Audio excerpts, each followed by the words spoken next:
Well, this morning, CNN's Christiane Amanpour just had an exclusive one-on-one sit-down with former President Barack Obama.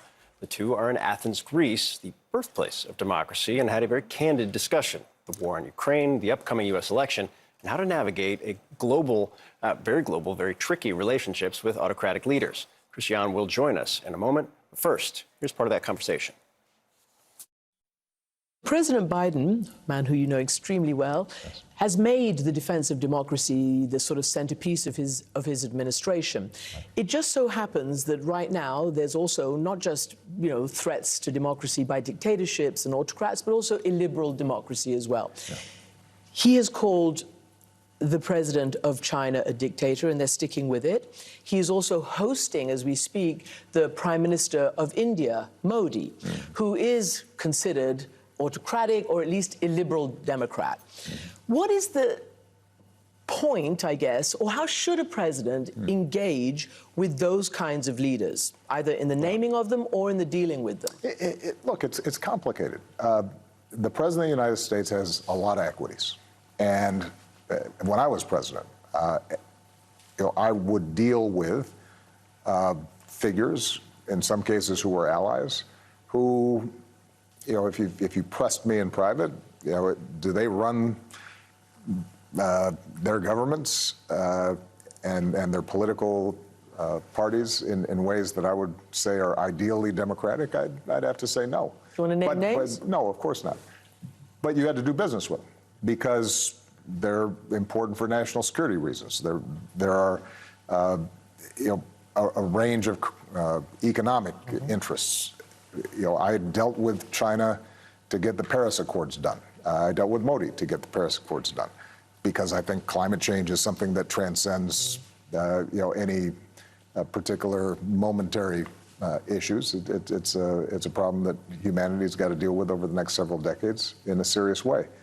I do think that it is appropriate for the President of the United States, where he or she can, to uphold those principles and to challenge, whether behind closed doors or in public, trends that are troubling. And so I'm less concerned about labels than I'm concerned about specific practices. I think it is important for the President of the United States to say that if you have Uyghurs in China who are being placed in mass camps and re-educated, quote unquote, that's a problem. That's a challenge to all of us, and we have to pay attention to it. I think it is true that if the president meets with Prime Minister Modi, then the protection of the Muslim minority in a majority Hindu India, that's something worth mentioning. Because, and by the way, if I had a conversation with Prime Minister Modi, who I know well, part of my argument would be that if you do not protect the rights of ethnic minorities in India, then there is a strong possibility India at some point starts pulling apart. And we've seen what happens when you start getting those kinds of large internal conflicts. So that would be contrary to the interests not just of Muslim India, but also Hindu India. So I think it's important to be able to talk about these things honestly. You're never going to have things are never going to be as clean as you'd like, right, because the world is complicated. Well, Christiane likely join us later. She also has a special coming on the entirety of that interview later tonight, which I'm very much looking forward to. 10 p.m. Eastern, you see right there. Tune in for that. Right now, we want to bring in CNN political analyst, senior political correspondent at the New York Times, Maggie Haberman. Maggie, I want to talk about everything that you're deeply engaged in covering every single day, but just listening to that, I think the former president has certainly been more candid since he left office, but digging in on a very central issue to the current president, but also, I think, to some degree, the campaign coming up. I think the campaign coming up, I think that, he was talking primarily about relations with foreign leaders, but realistically, it can apply to your point domestically, too. And I think that this is an argument that actually you haven't seen very many Democrats make about the pro-democracy efforts, which is that it's complicated, that it's not clean cut, it's not, it's not up and down always, and that sometimes you have to make decisions that are not necessarily in keeping with other professed ideals, but because there is a broader world out there. I do wonder how much we're going to see President Obama out there making arguments like this that supplement what President Biden has been saying. I mean, I think that there's always one of the concerns that Democrats have, particularly people around Joe Biden have, is that Obama is such a better communicator, such a more natural communicator, that is there going to be that inevitable comparison with Obama? I think it speaks to the moment we're in and the moment the Democrats find themselves in. I don't know how much of this Obama is discussing with the White House. I don't know how much of this is just him wanting to make his voice heard. But I do wonder if it portends hearing from him more going forward.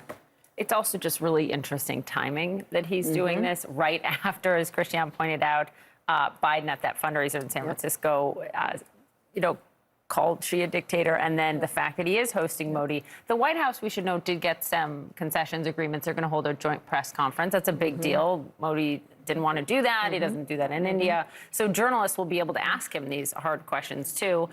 Do you think we'll hear from the White House whether or not President Biden brought up these many human rights concerns and treatment of journalists in India? Yeah, I actually think that that's something that the White House will likely address. I think that they tend to be willing to engage on issues like that. I think that whether they're going to want to have a broader conversation about, to your point, the contradictions between, clearly outlining in the same week. In the same week, and when you're in such different circumstances, right? When you're hosting Modi in person. So, I do think this is going to be a contradiction they are going to get pushed on. Again, I think the point that Obama is making is that when you speak in absolutes, you are going to get questions like that, even if your commitment is absolute to democracy and to democracies globally, that we are living in a complicated world.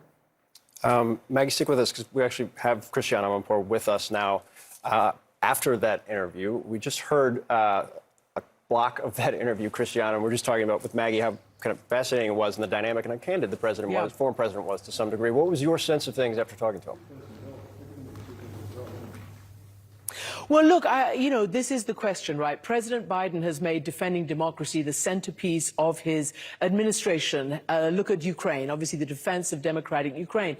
But as they say, it's complicated. There's realpolitik. You can go all the way back to Kissinger for that kind of, foreign policy of trying to maintain stability. I think what you're seeing, and you've probably already discussed this, many Democrats don't like this. They see that Modi is autocratic, that Modi is cracking down on the press, on religious minorities, the Muslim minority, on political opposition, and that is, autocratic, or at the very least, illiberal democracy. However, as you know, there is a very, very keen desire to try to win Modi over, to try to help him peel away from China. The entire focus, it looks like at the moment, of America's foreign policy is on China, and therefore they're trying to get as much support as they can, including they're trying to get India's support to bolster not the confrontation, but the idea of trying to make sure that China doesn't pose an even more dangerous threat. But again, it's risky, of course. Modi has not, and India has not gone ahead with many of the UN resolutions against Russia on this Ukraine war, keeps buying Russian oil. So there's a lot to be discussed between them. Christiane, this is an exclusive interview. The fact that you got so much time with former President Obama in this moment, I was just saying to Phil, you're the perfect person to interview him in this moment. Can you give us a little bit of a highlight of what people will see tonight?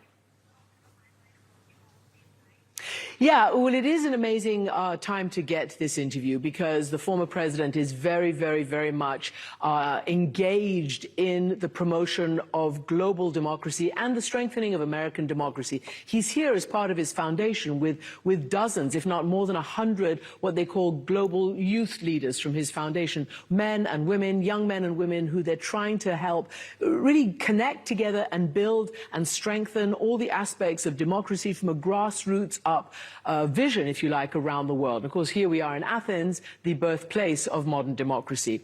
So essentially, we talked about the US democracy, we talked about what he called creaky institutions around the world that need to be strengthened even in the US. I asked him about the spectacle of a former president who's been indicted on federal charges actually running for office, the highest office in the land, perhaps the world. And he said, of course, it's not ideal, but it is absolutely fundamental for Americans and others around the world to see that America upholds the rule of law and that the law applies to everybody. He said that was absolutely fundamental. And I'll say another thing, too. He spoke at length about global and U.S.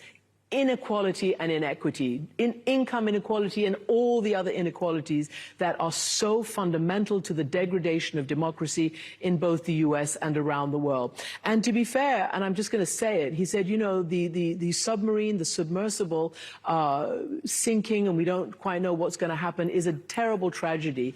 And yet, not enough resources and attention was put on 750 poor people who were caught in the boat off the coast of Greece where we are right now, and who almost all have died except for maybe just over 100 people were saved. You know, these are the kinds of inequalities and all that goes with trying to rectify inequality that's going to be necessary in order to preserve democracy.